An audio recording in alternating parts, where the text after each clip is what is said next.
오늘은 4월 29일 수요일 아침입니다. 함께 나눌 말씀은 잠언 18장 1절에서 3절 말씀입니다. 읽겠습니다. 무리에게서 스스로 갈라지는 자는 자기 소욕을 따르는 자라. 온갖 참 지혜를 배척하느니라. 미련한 자는 명철을 기뻐하지 아니하고 자기의 의사를 드러내기만 기뻐하느니라. 악한 자가 이를 때에는 멸시도 따라오고 부끄러운 것이 이를 때에는 능욕도 함께 오느니라. 은둔형 외톨이 혹은 폐쇄 은둔족이라고 들어보셨습니까? 일본어로 히키코모리라고 합니다. 오랜 기간 집이나 방에 틀어박혀 지내는 고립 상태를 의미합니다. 원인은 대인관계 실패나 취업난 혹은 우울감 때문이라고 합니다. 일본에는 약 146만 명이 이러한 증상을 앓고 있으며 한국의 경우에도 서울 청년의 약 4.5%, 13만 명이 이러한 증상을 가진 것으로 추정된다고 합니다. 1절에 보시면 무리에게서 스스로 갈라지는 자라는 표현이 나옵니다. 저는 언젠가 이러한 사람을 히키코모리, 즉 은둔형 외톨이와 연관시켜 말하는 것을 들은 적이 있습니다. 개인적으로는 이러한 접근 방법은 정말 잘못되었다고 생각합니다. 우선적으로는 문맥이 아닌 문자적으로만 해석하는 잘못이며 더불어 정신적인 장애 혹은 질환을 영적인 문제와 잘못 연결시키는 폐해라고 생각합니다.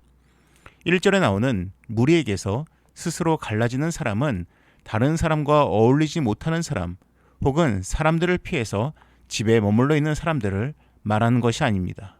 동기가 다릅니다. 그들의 동기는 자기 소욕을 따르는 자입니다. 여기서 소욕이라고 번역된 히브리어가 타바인데 십계명 10번째 계명인 탐내지 말라에서의 탐내다가 바로 히브리어 타바입니다. 소욕 혹은 탐심은 성경에서 죄로 여깁니다.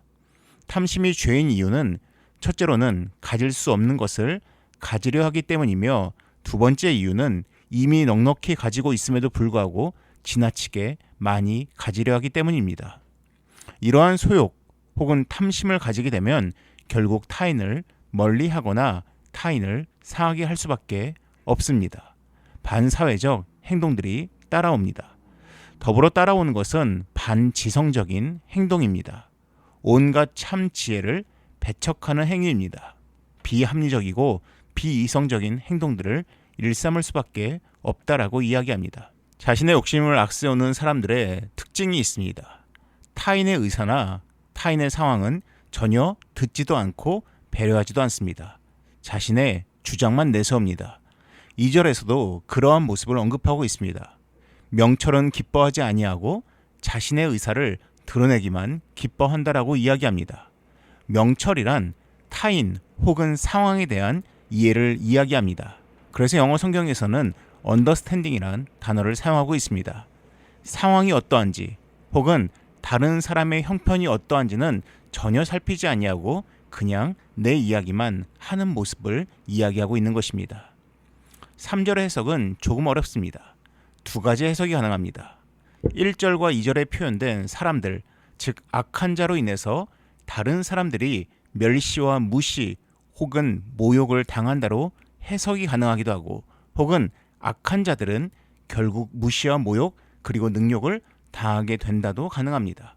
일반적으로는 1절과 2절의 흐름상 악한 자들이 선한 사람들을 무시하고 욕보인다로 이해가 되어집니다. 결국 욕심이 많은 사람 그리고 자기 주장이 강한 사람들은 타인을 멸시하고 욕보일 수 있음을 이야기하고 있습니다. 얼마 전 미국의 백악관 출입 기자단 만찬 행사장에서 총격 사건이 있었습니다. 용의자는 즉각 체포가 되었는데 범행 직전 가족들에게 자신이 왜 이런 행동을 하는지에 대한 성명서를 보냈고 이것이 공개가 되었습니다. 그 내용 가운데 제 관심을 끈 내용은 자신이 기독교인임을 드러내면서 자신의 범행이 기독교적 가치에 결코 반하지 않는다라고 주장했습니다. 이 모든 범행이 기독교적인 가치임을 주장한 것입니다. 그런데 참 아이러니한 것은 이 행사장에 있었던 또한 타겟이 되었던 트럼프 대통령은 한 인터뷰에서 총격 사건 용의자의 성명서를 읽어보면 그가 기독교인을 증오한다는 것은 확실한 사실이라고 말했습니다. 더불어 범죄자는 반기독교적이라고 덧붙였습니다. 스스로가 기독교적이라 이야기하고 상대방을 반기독교적이라고 말하는 이 상황이 너무 부끄러웠습니다. 제가 아직 지혜가 없어서 그런지 모르겠으나 제 눈으로 보기에는 자신의 주장을 내세우기 위해서 성경과 기독교를 이용하는 것처럼밖에 보이지가 않았습니다. 그리고 동시에 나에게 혹은 우리에게도 이러한 면이 있지 않을까라는 두려움이 들었습니다. 우리가 믿는 자로서 자신의 욕심과 독선으로 다른 사람을 해하고 상처 주는 행동은 당연히 피해야 합니다. 그런데 더욱 경계해야 할 것은 나의 욕심을 하나님의 뜻으로 포장하여서 하나님을 욕보이게 하고 이로 말미암아 교회가 세상에서 더욱 멀어지게 하는 우를 범해서는 안 될 것입니다. 오늘 하루 욕심과 독선이 아닌 타인에 대한 이해와 사랑으로 교회를 세상과 더욱 가까워지게 만들 수 있는 우리가 되면 좋겠습니다. 기도하겠습니다. 사랑이 많으신 하나님 아버지, 우리 심령 가운데 있는 잘못된 탐심들과 또한 독선을 버리게 하시고 무엇보다 나의 뜻을 하나님의 뜻이라 말하는 어리석은 자들 되지 않게 하여 주시옵소서. 이 모든 말씀 예수님의 이름으로 기도드립니다. 아멘. 이어서 화면에 보이는 기도의 제목으로 함께 기도하시기 바랍니다.